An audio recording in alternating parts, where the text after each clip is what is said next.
Então, muita gente investe num kit de onboarding bonito, investe num escritório maravilhoso, tem recrutadores com um discurso incrível e a pessoa chega, ela não fica nem uma semana e ela vai embora, porque ela vê que nada do que foi vendido para ela é real.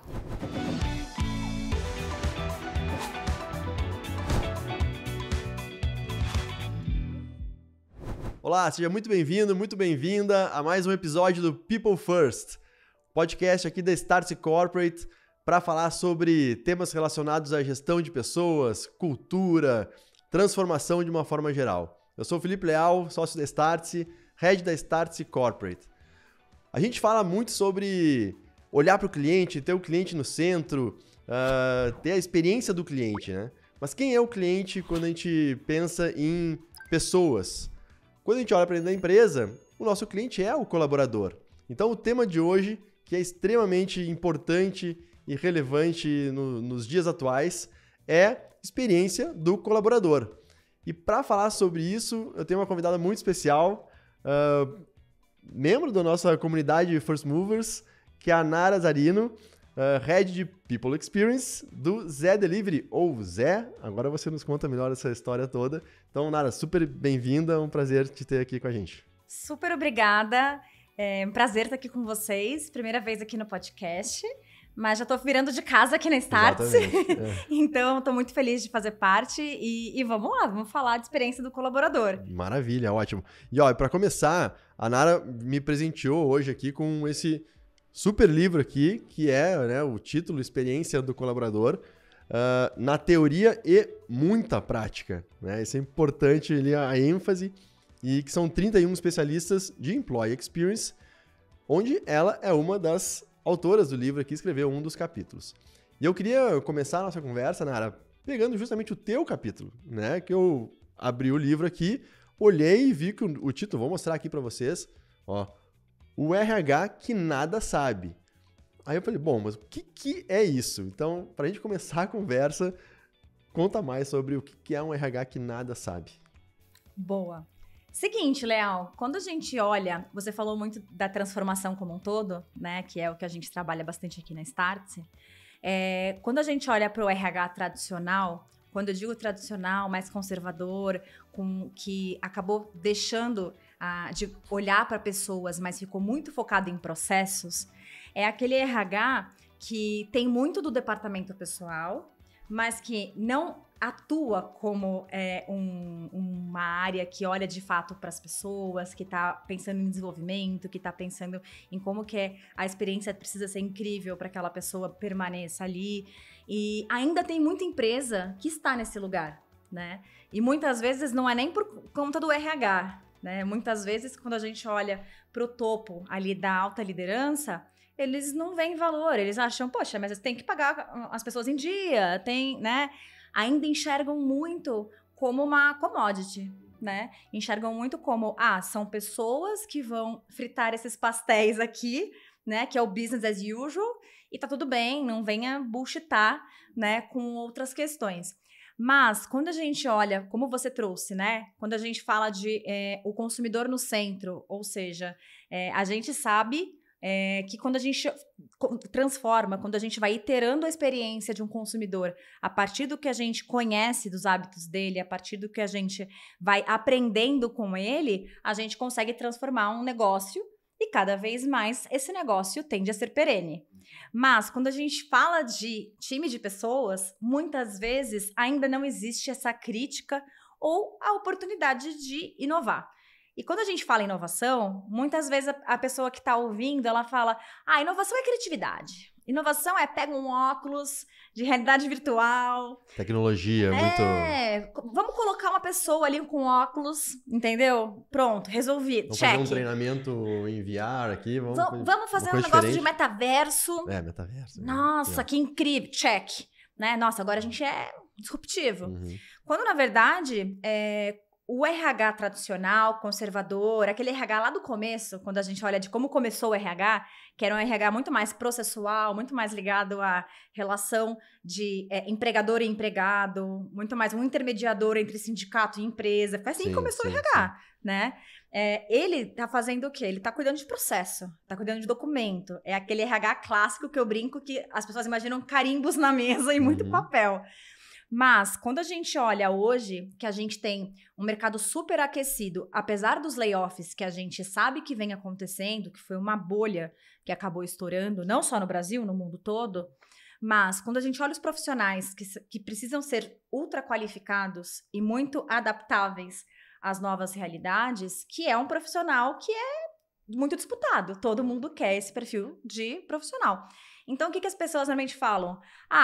Vamos trabalhar a retenção dessa pessoa. É caro para contratar essa pessoa. É caro para formar ou para continuar, né, investindo na carreira dessa pessoa, na especialização dessa pessoa. Poxa, o tempo de você recrutar uma nova pessoa, né, fazer a pessoa rampar. Quando você coloca tudo isso na ponta do lápis, pensando na parte processual, já é um problema. Mas quando você fala de aspectos de cultura, quando você fala de aspectos de sucessão de liderança, quando você fala... Enfim, é muito mais complexo do que parece. Então, por que a gente usa já esse olhar para o cliente final, que é quem ali está usufruindo do serviço, mas... Quando a gente está falando do cliente interno, a gente pensa, vamos reter. Eu brinco que é tipo cárcere privado, né? Vamos prender tudo aqui, fazer um muro vamos criar aqui uma emboscada? E não é isso que a empresa precisa fazer. A empresa precisa comunicar da forma mais transparente possível aonde ela quer chegar, como que ela vai fazer isso, o que ela acredita, o que ela já é, o que ela é, mas ela não quer mais ser. Porque, à medida que ela comunica de forma transparente o tempo inteiro, ou seja, não é só comunicação interna, são os líderes, são as cerimônias. Então, como que esse tipo de cultura é passado de forma tangível e intangível o tempo inteiro, isso vai fazer... Tudo é mensagem, né? Tudo isso faz com que a pessoa veja e fale, faz sentido ficar nesse lugar. Massa, eu vou continuar nesse lugar porque... estão olhando para o todo, ou porque eu acredito nesse propósito.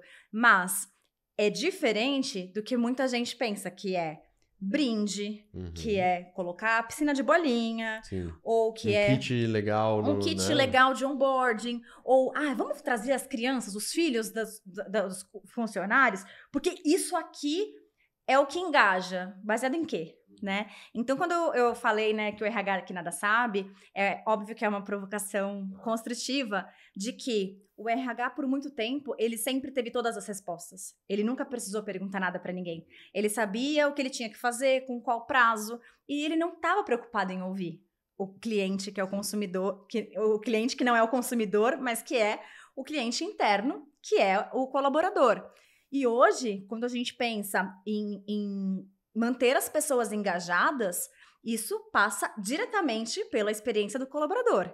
Então, como que você passa? Qual que é o tom de voz daquela empresa? Como que a cultura é vivida?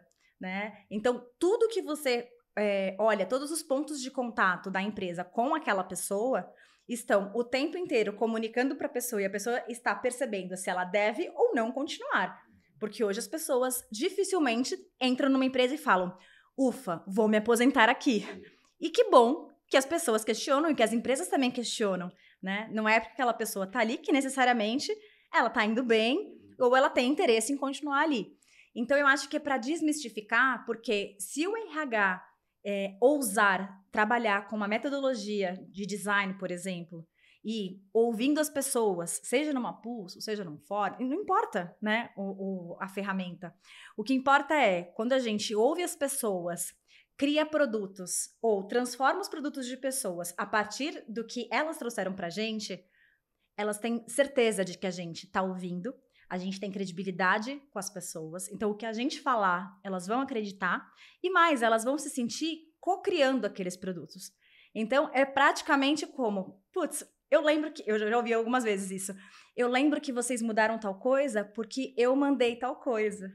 E a pessoa tem certeza absoluta que a gente fez por conta daquilo. E óbvio que não é por conta de uma pessoa, mas essa cocriação, né, essa premissa de que a gente tem que ser humilde quando a gente fala desse olhar também de design, né?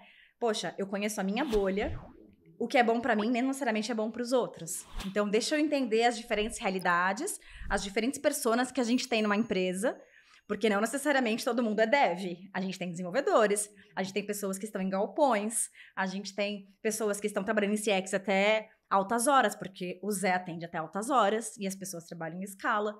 Então, não é uma coisa que, porque eu acho legal e que para mim funciona, vai funcionar para todo mundo. Então, tudo isso passa por experiência do colaborador. Que legal. E quando você provoca, assim, eu vou começar a perguntar agora sobre experiência do colaborador em si, mas pegando ainda o gancho do capítulo do teu livro, né, esse título mais provocativo, se o RH, então, eu vou assumir que o RH nada sabia, agora ele já vem mudando uma série de... Muita gente nem chama mais de RH, né, mas vamos, área de pessoas, enfim, cada um usa a terminologia que achar mais adequada. Mas se ele nada sabia ou nada soube durante algum tempo e hoje vem se reinventando, deve ter uma conexão também com o RH que aprendeu a aprender, de alguma maneira, né? Como que o RH aprendeu a aprender e começou a se abrir para essas novas, na tua visão, para essas novas possibilidades? Olha, a minha visão em relação a isso passa diretamente por transformação digital e cultural. Porque o RH mais tradicional, que não precisava ter uma construção, que é como a gente brinca, né? Era contratado só para tocar o bumbo, né? Não existia, né, uma conexão com o negócio, não existia uma necessidade de estar no dia a dia, era quase como um staff, né? Então, depois que a gente tomar todas as decisões, a gente fala com aquela galera ali. Eles são menos importantes, eles não vão decidir nada mesmo. Era mais ou menos assim que muita empresa lidava.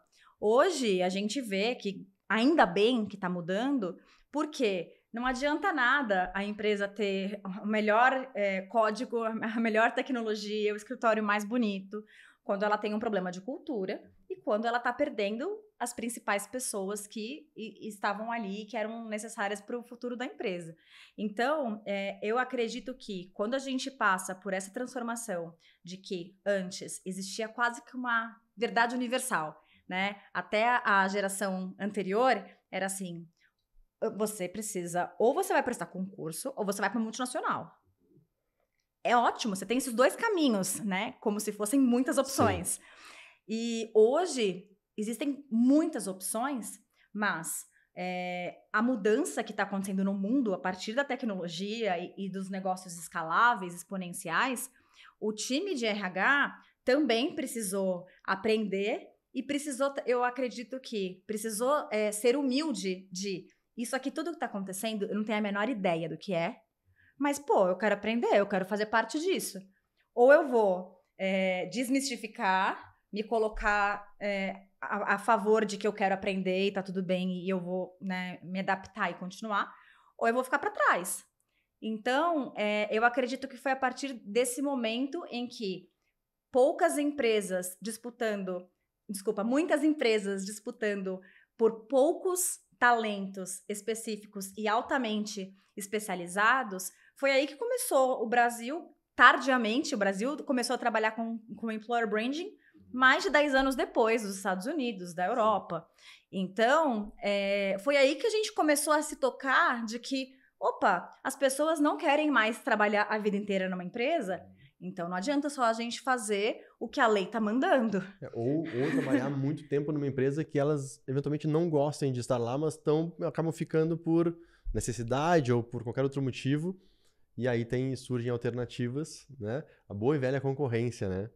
Exato. A experiência, ela sobe porque a concorrência pelos melhores talentos também sobe, né? Exato. E também porque não é só sobre dinheiro, né? Sem dúvida. Até porque muita empresa usa de uma marca empregadora super sexy para pagar menos. Uhum. A gente sabe que é polêmico, mas muita empresa... mas a pessoa tá em tal empresa. Ela quer o carimbo daquela empresa, né? Como a gente falava antigamente na carteira de trabalho, porque isso vai ser um trampolim para um outro lugar. E hoje é isso, não existe mais aquele pensamento de eu sou leal à empresa e eu vou aguardar aqui na minha poltrona a empresa decidir qual é o rumo da minha carreira. Quem tá nessa ainda não entendeu o que tá acontecendo, porque é o contrário. A gente precisa identificar o que faz sentido para nossa carreira e ir trilhando os caminhos, né? Então eu acho que o RH, ele foi meio que posto à prova nesse momento de mudança, porque quem é resistente ou quem foi resistente está cada vez mais ou perdendo espaço, então deixando de crescer, deixando de ter oportunidades, ou de fato está sendo, né, desligado, porque o próprio negócio, a própria empresa já fala, poxa, isso aqui que você está fazendo desde sempre, um software faz isso, né? Então eu acho que foi ao longo desse processo de transformação e da adesão de novas HR Techs também, de novas empresas de tecnologia, que foram automatizando tudo aquilo que é repetitivo, né? Como tudo. O que é repetitivo, uma máquina faz melhor que a gente, não precisa da gente, não é mesmo? É isso aí. E, Nara, assim, antes de a gente entrar, tô prorrogando aqui, tô quase o João Kleber aqui, segura. Mas, assim, você tem uma experiência, hoje você atua no Zé, né? Com toda essa parte de People Experience. E o Zé por si é uma história, né, que a gente vai entrar aqui na sequência, mas você tem uma experiência também muito bacana com outras startups que bombaram, né? iFood, depois Log, ou Log iFood, eu não sei qual foi a ordem. E aí Zé também dentro de uma grande corporação, mas apartado, agora parece que cada vez mais se misturando, ou com a marca, né, muito mais em evidência do que a gente estava acostumado a ver comunicações, enfim, da própria Ambev. Mas, assim, conta um pouquinho da tua história, que no início deveria ter começado por aí, mas vale agora também, porque a tua história é de fazer parte dessas construções, né, de empresas que cresceram muito rápido, disputando esses talentos, tendo que criar essa marca mais atrativa para quem olha de fora ou para quem está dentro. Então, conta um pouquinho da tua experiência, assim, da tua trajetória. E aí, quando entrar no Zé aqui, a gente entra no People Experience para valer. Combinado. É exatamente isso. Eu lembro que quando eu fui participar do primeiro processo para trabalhar numa startup, eu até falei para os meus pais assim, nossa, eu não sabia, mas parece que eu tenho perfil para trabalhar com pessoas, na área de pessoas. Porque você é jornalista de formação. Eu sou jornalista de formação, tenho especialização em marketing e em relações públicas. Então, eu fui entendendo que o que eu gostava mesmo era de trabalhar com pessoas e de gerar impacto a partir, né, de relacionamento com stakeholders. Só que eu nunca tinha pensado em trabalhar dentro de uma empresa, olhando para pessoas, seja para dentro ou para atrair pessoas, né?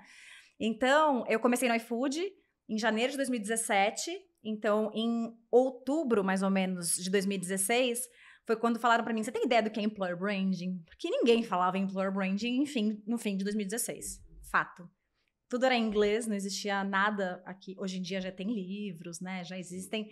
Hoje, o Employer Branding, né? o Employee Experience está indo nessa direção, sim, né? Mas tem muita coisa, tem muito mais coisa sendo documentada, vamos dizer assim. Muito mais. O Employee Experience, esse é o primeiro livro em português que trata única e exclusivamente de Employee Experience, por isso até que a editora decidiu fazer, porque tem tanta coisa legal acontecendo e, poxa, não estava sendo registrado. Sim. E o Employer Branding, acho que foi um movimento parecido. Hoje, todo mundo sabe. Olha uma vaga em Employer Branding e sabe. Então, eu fiz essa transição. Eu comecei no iFood em janeiro de 2017 para construir a área de Employer Branding. E, na época, tinham 150 pessoas. A gente ficava em 2 casinhas na Queiroz Filho, ali na Vila Leopoldina. E eu brinco que é uma história real, né? Primeira coisa, que a gente precisava construir uma relação com a comunidade de tecnologia, porque ninguém imaginava o tamanho do iFood, o que era. Achavam que era, sei lá, um programa que tinha 2 devs nerds, a gente fala, né?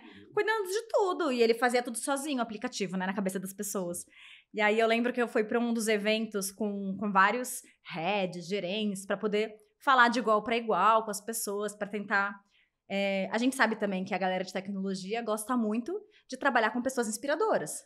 Então, como a gente não tinha nenhuma marca empregadora construída, a gente falou, pô, vamos levar as pessoas, vamos incentivar as pessoas a levar palestras, a levar o conhecimento deles, né, os cases e anti-cases para os programas, para os eventos. E aí, a primeira vez que eu fiz isso, era super legal o evento, tal, tecnologia. Aí, depois, as pessoas chegaram, assim, na hora do intervalo, né, entre as palestras. iFood, que legal! Que horas vai ter comida? Aí eu falei, você sabia que o iFood é uma empresa de tecnologia? Sério? Eu falava, ó, essa pessoa aqui tem 20 anos trabalhando, né, sei lá, na época era Java que eles trabalhavam, não era Python, não era Kotlin, não era nada disso. Kotlin, nada disso. Aí o que aconteceu? Aí a gente foi aos poucos, a partir disso, incentivando as pessoas a compartilhar conhecimento, e aí as pessoas começaram a entender. Então, assim, isso aconteceu logo no comecinho, né, janeiro de 2017. Saí de lá com mais de 2.000 pessoas, né, 2.200 mais ou menos quando eu saí. Hoje deve estar por volta de 4.000, se eu não me engano. E daí eu fui pra Log. E aí na Log, o desafio era completamente diferente. Era, poxa, vem fazer parte de um time de People Design, que usa, né, todo o design ali, todo o conceito de design para, de fato, fazer os discoveries e conseguir ir iterando, né, trabalhando produtos de People. E aí depois, no fim, a gente começou, né, quando eu cheguei lá, já existia esse RH ágil, foi o que acabou me atraindo, eu falei, nossa, que loucura. Eu mal sei sobre o RH padrão e tô aqui já tô no ágil agora. Tentando no ágil. Mas foi muito legal, assim, essa experiência de People Design e People Experience ali, porque a gente fez essa separação. E depois eu acabei ficando com desenvolvimento e performance. E eu aprendi muito sobre desenvolvimento e performance em tecnologia, liderança e toda a parte de plano de sucessão de tecnologia. Porque essas pessoas, elas não têm o plano de ficar na empresa há muito tempo. Como que você faz, né, para prever isso? Sim. E aí, no meio da pandemia, o Zé me chamou. No começo eu falei, acho que vocês estão falando com a pessoa errada, porque... Mas, pô, com essa experiência de iFood, Log, passando provavelmente por desafios parecidos do que o Zé passava na época, em tese faria sentido. Então, mas era tudo menos recrutamento, então era um monte de coisa que eu nunca tinha feito. Entendi. E foi uma delícia, porque eu adoro desafio. Então eu falei, eu não sei se eles vão me querer, mas agora eu já quero esse desafio. Sim. E aí deu certo. Então, foi muito legal. Saí também, entrei na Log com 150, saí por volta de 3.000 pessoas. Entrei no Zé com 150 pessoas. É um número mágico, né? É um número mágico. Eu nunca joguei na Mega Sena, no bicho, mas enfim. E aí, o Zé chegou a ter por volta de 800 pessoas, até que a gente, bom, para quem não conhece o Zé Delivery, né, eu acho que hoje nas grandes cidades muita gente já conhece, mas é hoje uma plataforma, né, direto para o consumidor da Ambev, mas não vende só a Ambev. Justamente porque nasceu já com essa cultura de consumidor no centro, e a gente entendendo o que o consumidor quer, a gente olha e fala, bom, não é só o que tem na Ambev, mas outros tipos de bebidas, até comida, carne, enfim. Então, a gente foi entendendo que existia esse espaço, não só no Brasil, né? Hoje o Zé já está em 12 países com a marca Tadá, que é a mágica da cartola. Então, Zé só faz sentido no Brasil, não é mesmo? E aí... Pois é. Pois é, né? Pois é. Mas é isso, eu não sabia que o nome era Tadá lá fora. É Tadá, e na Copa a gente separou, a gente fez uma estratégia aqui, Brasil, como Zé, porque foi quando explodiu o Zé no país inteiro, foi uma expansão gigante, super rápida, por várias cidades, e uma mega integração com a companhia, já que a Ambev está no país inteiro, obviamente, então a gente conseguiu plugar muita coisa para conseguir velocidade, né, numa parte de operação complexa, né, que é o caso do Zé. E aí o que aconteceu? Em paralelo, a gente tem time global que olha para como a gente vai escalar na AB InBev o Zé. E aí foi feito todo um estudo pelos designers, e aí virou tadá! Então é uma cartola roxa e é feita uma mágica. Então na Copa, aqui tinha os jogadores de futebol, a seleção, então tinham várias questões, né, ligadas a isso. E nos outros países que é Tadá, era o Messi. Então, legal. foi muito legal, assim, porque, enfim, foi a primeira vez que a gente fez tanto o Zé quanto o Tadá, e foi, poxa, numa Copa do Mundo, Sim, sim. né? Então, muito legal, assim, hoje a gente tá num processo de cada vez mais não ser só Zé Delivery, Uhum. né? Que você deu um spoiler ali no começo, Isso. porque hoje o Zé tá em todo lugar. O ano passado a gente esteve em Parintins, a gente esteve na festa do rodeio de Barretos. Então, antes, cada evento tinha como uma marca da companhia, né, ali como endossando. Então, tem um evento que é sertanejo, é Brahma. Tem um evento que é para cada público existia um produto, né? E agora, o que é democrático? É o Zé. O Zé é para todo mundo. Inclusive, se você quiser pedir uma bebida que não tem álcool e que não tá gelada, o Zé, ele é para todo mundo. Então, hoje, cada vez mais, a gente quer levar o Zé para todos os lugares, inclusive para as experiências no offline.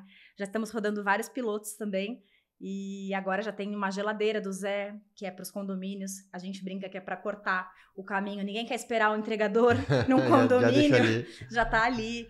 Enfim, usando a inteligência artificial para aprender também com o processo. Então, assim, tem várias frentes, mas tudo para a gente conseguir atender essa expectativa que já existia antes da pandemia, mas foi super potencializada. Claro. Não, muito legal. A história do Zé é fantástica. E cada vez que a gente se aprofunda mais, assim, conhece um pouco mais dos bastidores, enfim, como é que a coisa acontece na prática, é realmente um case sensacional. E também de como a Ambev, né, lida com com essas diferenças de cultura também, que obviamente são muito evidentes, mas é muito bacana. Deixa eu perguntar aqui para a gente falar de experiência do colaborador em si. Aqui. Primeira coisa, talvez um back to basics aqui, né? Vamos lá. O que são os pontos de contato, assim, de uma excelente experiência de um colaborador? Se fosse pensar, a experiência do colaborador ideal, que ideal também depende para quem, Exato. quando, como, mas se a gente pudesse simplificar e entender assim, quais são esses pontos de contato principais, assim. Legal. Embora não seja uma conversa sobre employer branding, seja sobre employee experience, por que eu falei isso? Muitas vezes as pessoas acham que não precisam fazer um EVP, o Employee Value Proposition, que é quando você, de fato, conhece quem você tem, o que é o DNA da sua cultura, quem você é, quem você não quer ser. Então, esse tipo de diagnóstico ajuda muito a empresa a saber quem ela é, quem ela quer ser, quem ela não quer ser. A partir disso, vai trabalhar a cultura. E precisa ter uma coerência muito grande entre o candidate experience, ou seja, a experiência do candidato, com o employee experience. Parece óbvio, né? Mas nem sempre. Porque hoje, a gente brinca, né? Muita gente fala, né? O LinkedIn, né? No LinkedIn, tudo é incrível, maravilhoso, fogos de artifício. Mas e quando a pessoa chega? Será que tudo aquilo é verdade? Então, hoje, todo mundo produz conteúdo, seja no Glassdoor, seja no LinkedIn, seja em qualquer rede social. Hoje, existe essa democratização que não é só a empresa falando dela. Todo mundo está falando da empresa, a empresa querendo ou não. Então, muita gente investe num kit de onboarding bonito, investe num escritório maravilhoso, tem recrutadores com um discurso incrível e a pessoa chega, ela não fica nem uma semana e ela vai embora, porque ela vê que nada do que foi vendido para ela é real. Então, acho que o primeiro passo é, como você falou, não existe cultura boa e ruim, não existe experiência boa e ruim, desde que esteja alinhado à expectativa. Sim. Então, o mais importante é não aderir a modismo. Mas o fulano fez isso aqui, nossa, ficou incrível. Ficou incrível porque provavelmente tem a ver com a cultura, tem a ver com os princípios, tem a ver com as metas, né? Não adianta nada a gente querer pegar um pouquinho de cada um e fazer, né, na empresa. Então, eu acredito que tem muito a ver nesse sentido, né, de voltar ao básico de quem somos e para onde estamos indo. E a partir disso, todos os pontos de contato. A gente fez uma oferta para a pessoa e a pessoa aceitou. Depois disso, já não é mais recrutamento, já não é mais candidate experience. A pessoa aceitou, ela já está no employee experience. Então, se a pessoa vai fazer vai subir os documentos dela digitalmente, ou se ela vai precisar ir até o lugar com os documentos, tudo isso passa uma mensagem, tudo isso tem que estar conectado com o que a empresa é. Né? Não adianta nada a pessoa ter uma experiência incrível com tudo digital, depois chega lá, a pessoa não tem nenhum computador para trabalhar, o Wi-Fi não funciona na empresa. Então, tudo isso. A pessoa ela vai precisar vir até São Paulo para fazer um exame admissional, ou ela vai fazer lá na cidade dela, ou ela vai fazer por teleconferência. Todos os pontos de contato, desde que a pessoa aceita, até os benefícios que são oferecidos, até tudo passa uma mensagem. Sim. Né? Não é o brinde pelo brinde, não é a festa pela festa. Então, tudo tem símbolo por detrás, tudo é muito simbólico e tudo tá passando alguma mensagem. Então, o que eu acho mais importante é não aderir a modismos e entender qual é a sua realidade, quem são as suas personas, o que você quer, qual é o seu objetivo, para que, de fato, você desenhe uma experiência do colaborador que seja coerente. Sim. O ano passado, muita gente falou, né? Recebi coisas incríveis, meu salário era maravilhoso, agora demitiram a empresa inteira. Eu acho que vou te interromper, que a gente tem alguns pontos importantes aqui que a gente mencionar, assim. Que realmente a experiência, ela começa, né? Já tem a experiência do candidato, mas depois tem a experiência do colaborador quando ele aceita. Mas desde lá do candidato, mas vale para depois quando a pessoa entra também. Tudo isso que você falou, né? O simbolismo, as mensagens, tudo isso é muito bacana. Se tiver um kit legal, pô, maravilhoso. Mas tem que ser também genuíno, né? Verdadeiro. Porque senão fica rapidamente a máscara cai, né? De um lado e de outro, porque às vezes também o candidato se vende super bem ali na entrevista e uma semana depois, pô, mas não era isso que com certeza acontece nas duas vezes.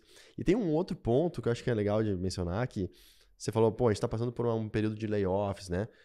A gente sempre fala de transformação extremamente acelerada no mundo, que reflete nos negócios, nas empresas. E isso obviamente impacta diretamente também as pessoas que fazem as empresas. Então, acho que tem um ponto também das pessoas também entenderem que as empresas mudam também, porque a conjuntura muda. Então, hoje a gente fala muito aqui, né? A gente fala muito na Stars, a gente ouve muitas empresas falando que é o ano da eficiência. O Zuckerberg agora soltou uma carta lá e falou isso, né? É o ano da eficiência. Não é que antes não, assim, talvez não tivesse o mesmo foco, mas agora tem, porque tem uma conjuntura que está levando isso. Não significa que as pessoas tenham que aceitar qualquer coisa, porque esta é a conjuntura. Mas as pessoas também têm que entender que a conjuntura muda, as empresas se adaptam, e isso reflete na sua experiência, e que não necessariamente agora era uma experiência boa, agora é uma experiência ruim. Não, é um momento diferente. E assim como as empresas se adaptam, nós como profissionais e, né, candidato que está entrando, como essa adaptação toda ela pode acontecer de uma forma mais fluida, assim, ou a empresa entender, hoje aqui na Startse, quando eu vou, né, contratar alguém, eu tento, obviamente, que vender a empresa, né, porque a gente quer atrair a pessoa, mas ao mesmo tempo passar assim, olha, esse é um ano de eficiência. Esses dias eu falei para um candidato que falou alguma coisa super bacana, eu falei, pô, super legal, mas a nossa expectativa não é isso, é isso aqui, porque esse é o ano que a gente tá... E a tua experiência vai ser maravilhosa, vamos tentar fazer ela ser maravilhosa dentro desse contexto. Então, assim, eu te cortei, mas assim, acho que é legal trazer, porque as adaptações, elas refletem em todo mundo, né? Não me cortou não, pelo amor de Deus. Eu acho que o que você trouxe é perfeito, é muito pertinente, porque tem a ver com isso, né? A história que você está contando, ela precisa ser coerente, mas o colaborador, voltando no passado, ele era muito infantilizado, até muito recentemente. Então, assim, era a mocinha do RH. Você não tá legal? Vai lá falar com a mocinha do RH. Existia todo quase que um arquétipo criado. Sim. De a empresa é uma família. Existia a moça do RH, que as pessoas automaticamente entendiam como uma figura maternal, que estava ali para te dar um abraço, e ela era muito fofa, porque ela não entende de negócio, e ela tem que ser o quê? É uma pessoa bacana. That's all, folks. E aí, hoje, não importa se você tá no RH, não importa se você tá em CX, não importa. Existe uma conjuntura. Qualquer um tem que fazer uma SWOT o tempo inteiro, até quando você vai priorizar onde você vai colocar o seu próprio dinheiro, né? E por que a gente não faz essa análise? Quando a gente vê a pandemia que ainda não acabou, por incrível que pareça, ainda tem gente, né, sofrendo com a pandemia, existe uma previsão, uma estimativa de que os efeitos da pandemia vão durar cerca de 10 anos para os negócios, que vai demorar cerca de 10 anos para a economia tentar voltar à velocidade de crescimento que ela tinha antes.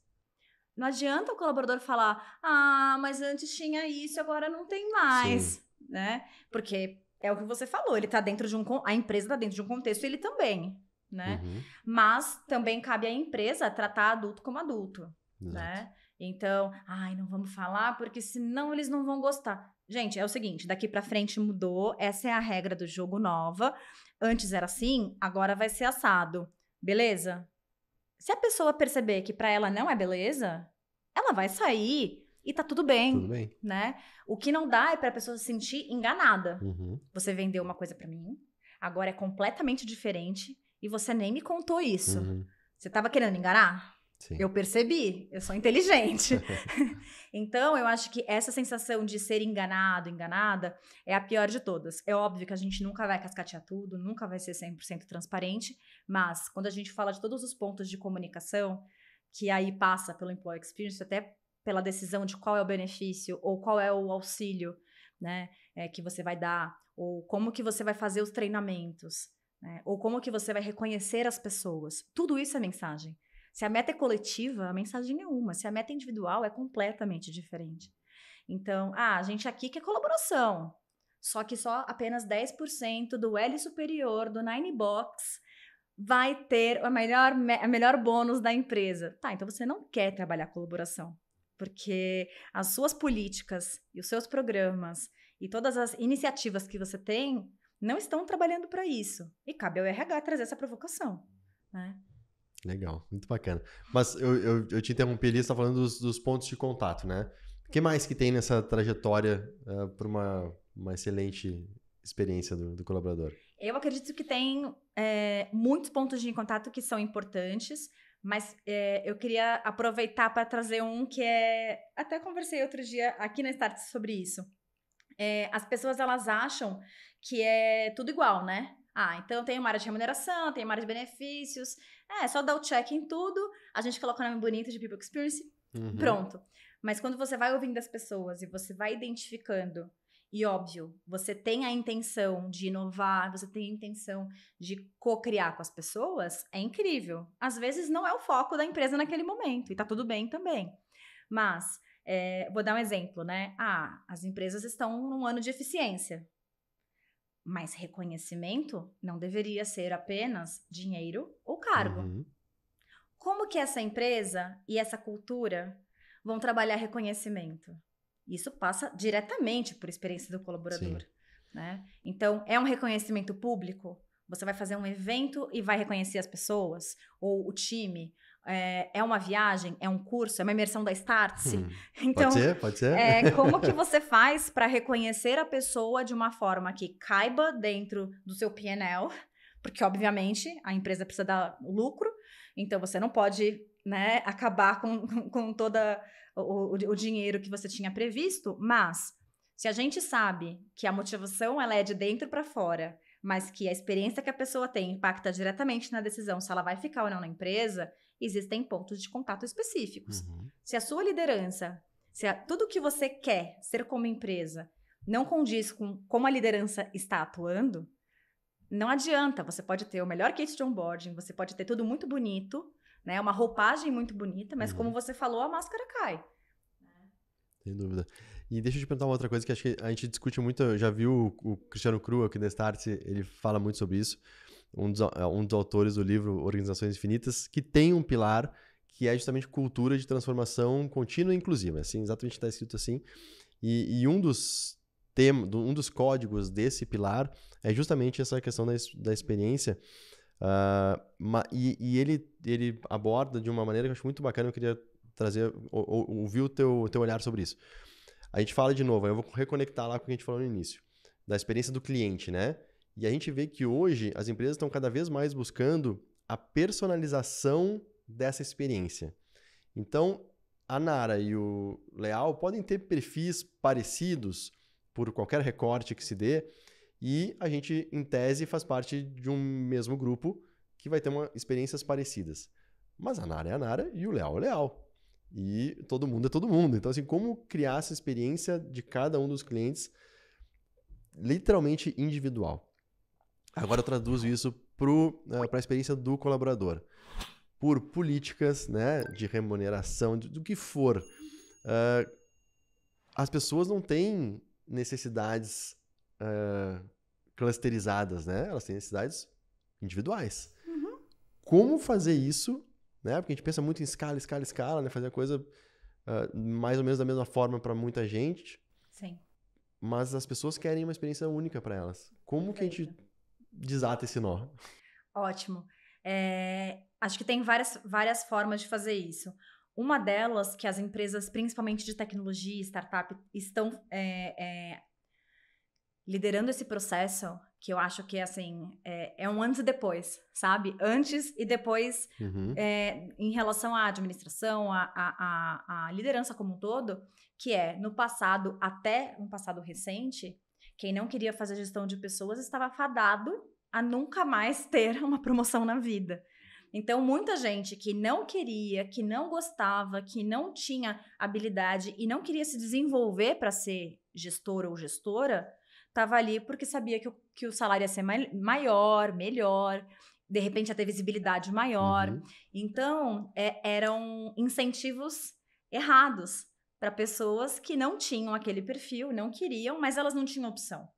Hoje, quando a gente fala da carreira em Y, quando a gente fala de uma matriz de habilidades, ou uma matriz como um todo, de que prevê tanto a pessoa que quer ser líder, quer ser gestora, quais são as habilidades, como a gente vai desenvolver isso nela, como que a gente vai preparar, mas também que valoriza a pessoa especialista, porque uma empresa não precisa que todo mundo seja igual. A gente fala de diversidade e inclusão, só que na prática a gente avalia as pessoas com a mesma régua, na prática a gente oferece os mesmos benefícios, e a gente fala pra pessoa, incrível, parabéns, você virou gestor. E você fala, mas eu não quero ser gestor. Quero que acontecia até recentemente. Sim.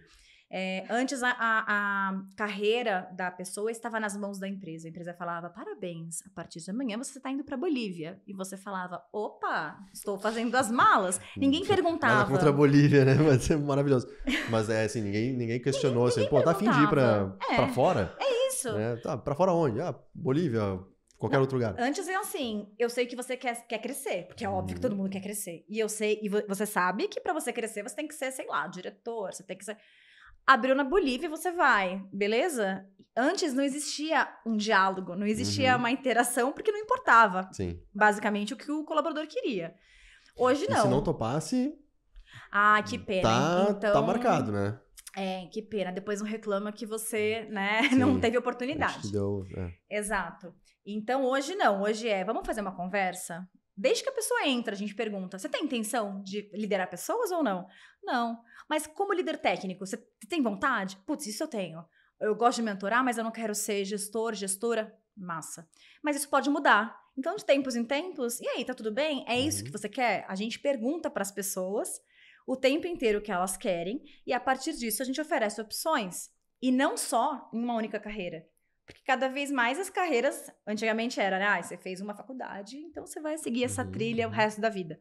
Não, você está em dados hoje, amanhã você está como Product Management, amanhã você está como, enfim, com full stack se você quiser. Então, eu acho que cada vez mais puxado pelo mercado de tecnologia e da nova economia, as pessoas cada vez mais elas estão enxergando novas possibilidades de carreira, não mais plano de carreira, mas oportunidades de desenvolvimento de carreira, de trilhas de carreira diferentes. Esse é um exemplo que eu acho que mudou radicalmente, né? E mudou rápido. E agora, muita empresa de outros setores está pegando carona. E outro ponto é benefícios flexíveis. Porque cada vez que você olha para todo mundo e fala todo mundo quer alguma coisa ou precisa de alguma coisa, não faz o menor sentido. Sim. Né? Ainda mais quando a gente sabe que cada vez mais a gente tem pessoas que não querem ser mães, não querem ser pais. Quando a gente, eu brinco, né, que até pouco tempo atrás, as pessoas no Zé tinham muito mais cachorro e gato do que filho. Eu acho que aqui na Stars também. Hoje, exato, hoje já tem mais, né, pessoas que são mães, pais, Sim. mas o que interessa eu falar assim, atenção, o seu auxílio creche é incrível aqui. Uhum. A pessoa fala, meu Deus, mas eu nem penso nisso. Eu né? vou pensar daqui a 10 anos. Exato. E provavelmente eu não vou estar aqui também, então. Exato. Então, assim, a empresa, ela precisa entender quais são as personas que ela tem, quais são as pessoas que ela quer atrair e adaptar. Então, assim, muita empresa achou a solução, por exemplo, em benefícios flexíveis. Legal. Ou em benefícios de HR Techs que estão já flexibilizando dentro do que já era mais tradicional. Então, eu acredito que uma coisa está puxando a outra, sabe? Sem dúvida. Não, acho um ótimo... Não sabia que as empresas já estavam trabalhando, assim, de forma flexível na questão dos benefícios. Para mim ainda era uma coisa meio pasteurizada, assim, não, tem tudo para todo empresa mundo. Tem empresa que tem plano de saúde para cachorro. Que legal. Então, assim, é isso. Porque não adianta nada você falar, olha, o dia que você tiver filho, você vai ter tudo isso aqui. Mas ninguém perguntou se eu quero ter filho, ninguém perguntou, né? Que era assim até recentemente. Sim. Então, cada vez mais olha, você vai ter essa quantidade de pontos e você distribui de acordo com a sua realidade, de acordo com o seu momento de vida. Então, isso é uma coisa que está evoluindo muito rápido. Legal. Pra gente começar a fechar aqui, o papo tá muito bom.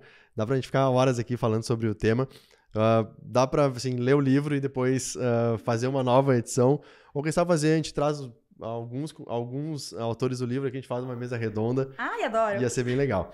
Mas deixa eu te perguntar, assim, quando a gente pensa na experiência do cliente, né, do consumidor, a gente tem o ato do colaborador, muito vem em mente os extremos, né? Onboarding e offboarding, exatamente. Como momentos importantes dessa experiência.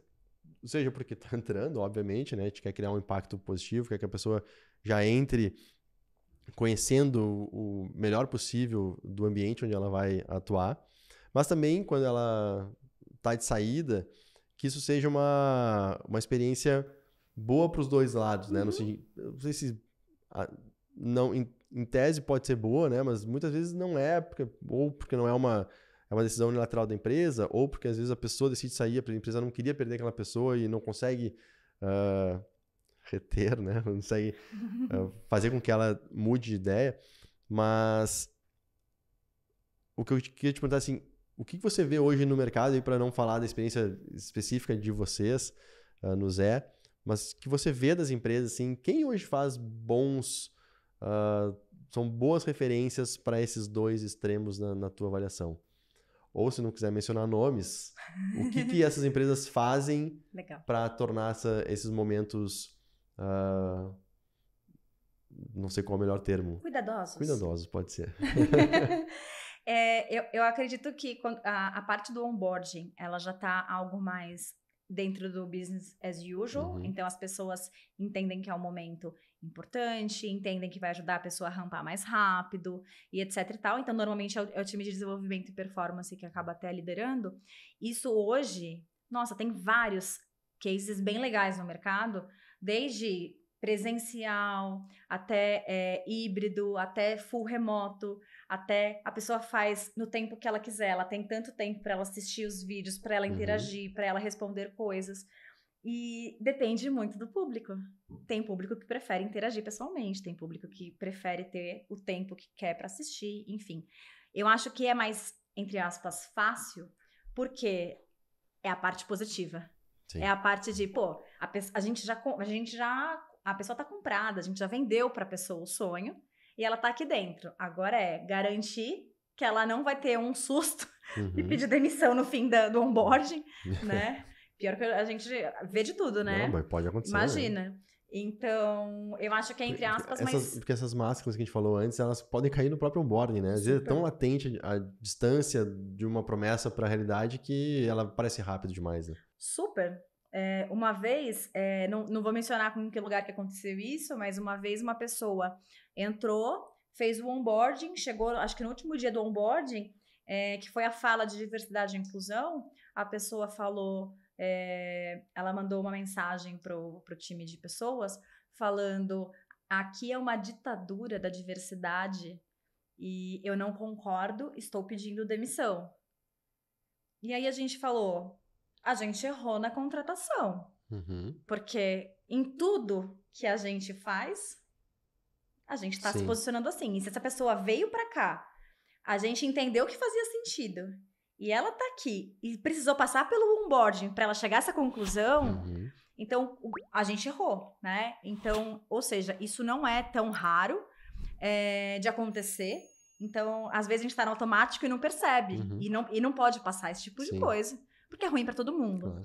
Mas eu acho que o mais desafiador ainda é o offboarding, mesmo sendo um momento que talvez não seja o mais legal, né? Muitas vezes não é o mais legal. Mas como que a gente pode fazer de uma forma... Muita gente usa a palavra humanizado. O que eu acho curioso, né? Porque todos somos humanos, humanizado deveria ser o mínimo, não é mesmo? O básico. Parabéns por fazer o mínimo, não é mesmo? Mas mais cuidadosa, né? Então, iniciativas cuidadosas.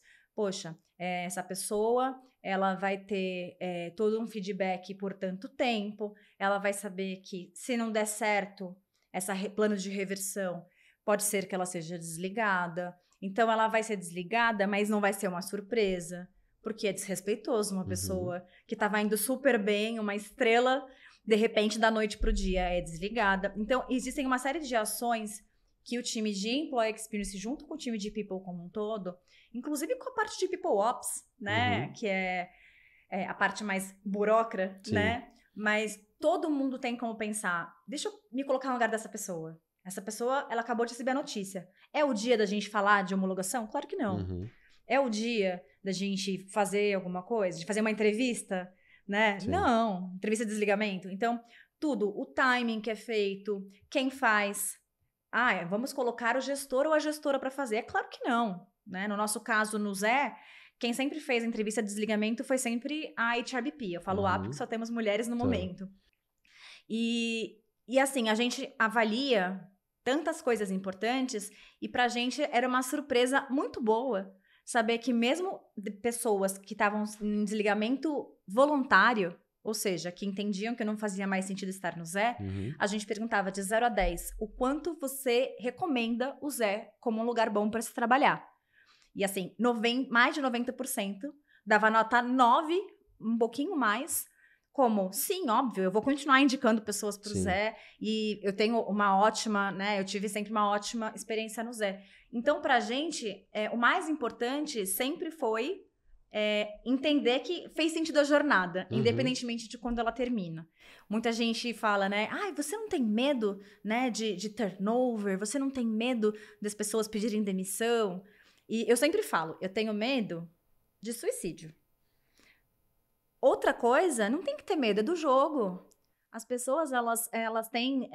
acho que por muito tempo a gente romantizou essa relação, né, de trabalho. E, na verdade, a gente precisa ressignificar, né? A gente como mercado, como sociedade. Sim. Porque parece que é um casamento que a gente falou lá, né, no altar, perante Deus, que era para a vida toda, né? Na tristeza e na alegria. E muitas vezes não faz mais sentido continuar. Né? Se até casamento mesmo termina às vezes e é melhor para as pessoas, imagina essa relação.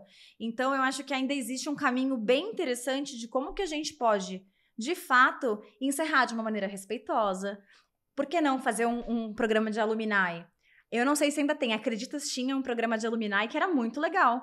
Eles faziam encontros mensais com eu esqueci como eles chamavam lá, mas as pessoas de lá, mas ex-pessoas da Acreditas, para que eles ouvissem as pessoas. O que você agora quer falar que talvez na hora você não falou? Você tem alguém para indicar? Tem essa vaga. Então, assim, é um relacionamento para a vida toda. Então, eu até tentei no passado fazer isso no Zé, porque ainda mais o Zé que é B2C, né? Sim. Que as pessoas amam o Zé e tem relação com o Zé como Zé Lover depois, porque continua amando. Então, eu acredito muito que precisa desmistificar. Tem que deixar de ser tabu esse momento de offboarding e tem um espaço gigantesco para fazer cada vez mais algo melhor para as pessoas e para a empresa. Muito bom. Tem uma última pergunta que eu queria te fazer antes de fazer um bate-bola final aqui, que eu tava te ouvindo e eu falei, pô, não posso deixar de perguntar isso, porque eu acho que tá muito vinculado também à experiência do colaborador. Que é um tema hoje, sei lá, acho que tá meio polêmico, assim, essa coisa do trabalho remoto, trabalho presencial, volta ou não volta, o que é o melhor para quem, melhor para a empresa, cultura, melhor para a pessoa que não precisa pegar... Como é que você vê o momento dessa... Muita empresa demandando a volta aos escritórios, né? Acho que teve ali momentos da pandemia, obviamente todo mundo em casa, depois alguma tentativa de retorno, quase que uma rebelião, não volto nunca mais, mas aí depois entra o ano de eficiência e como que você vê o momento agora, primeiro trimestre de 2023, assim, e olhando para o ano, para onde você acha que vai caminhar essa discussão? E, obviamente, pensando na experiência do colaborador, né? Perfeito. Quando a gente fala de experiência do colaborador, a gente tem que olhar quem é nosso colaborador. Então, não adianta eu, Nara, como uma mulher branca, que sempre teve acesso a estudo de qualidade, falar, eu aqui na Vila Madalena, que é onde eu moro, eu adoro fazer home office porque a internet é boa, porque eu não tenho filho, porque meu cachorro fica no meu colo. É muito fácil. Mas quais são as realidades que a gente tem, né? Então, assim, a gente fez muita pesquisa durante a pandemia, principalmente ali quando deu aquele boom, e a gente aprendeu muito naquele período, porque a gente descobriu que muita gente do Zé a gente tinha como característica muitas pessoas que estavam morando sozinhas, porque eram pessoas jovens e que tinham saído da casa dos pais e que estavam sofrendo com depressão pela primeira vez na vida. E a gente falou, precisamos atuar nisso. Muita gente que estava começando a ter filhos e que não aguentava mais olhar na cara dos filhos e do marido, porque era 24 horas, né? As crianças na aula, que também foi uma loucura, né? Tinha criança que nem tinha idade para estar na frente do computador e estava supostamente numa aula virtual. Então, eu acredito que o mundo mudou e tem coisa que não vai voltar atrás, né? Quando a gente fala de tecnologia, quando a gente fala de certas profissões, de certas funções, é claro que a pessoa pode trabalhar de qualquer lugar do mundo e tá tudo bem. Mas, quando a gente fala, dependendo do perfil que a gente está olhando, a gente não pode tomar decisão baseada na nossa bolha, né? Eu já ouvi de muitas pessoas, é fácil falar de trabalhar de casa quando você tem uma casa com vários cômodos. Eu moro numa casa que tem 5 pessoas e um cômodo só. Se a gente quer diversidade, se a gente está trabalhando para trazer pessoas diversas, de origens diversas, com visões de mundo diversas, a gente tem que estar preparado para olhar para a experiência de pessoas de forma que elas se sintam abraçadas e incluídas, não excluídas. Então, eu acredito que passa muito por isso, que é o reaprender, né? É o desaprender para aprender de uma outra forma, porque o RH sabia tudo antes, né? Não precisava perguntar. Ou não sabia nada, né? Que eu tá na tua provocação do livro. Muito legal. Nara, para fechar aqui, assim, alguma além da dica do livro, né? Então, vou reforçar aqui a experiência do colaborador. Tem uma turma super bacana aqui, ó, as carinhas. Cada um escreveu um capítulo, né? Então, estou curioso para ler aqui e aprofundar aqui alguns temas. Mas o que tem, não sei se livro ou qualquer outra referência que você tem, assim, relacionada à experiência do colaborador? Você falou que é novo, então esse é o primeiro livro aqui, mas o que você tem, assim, de referência para compartilhar com o pessoal aí? Legal. Bom, o livro, antes do livro ser lançado, a gente fez vários programas no YouTube, que é Café com IX.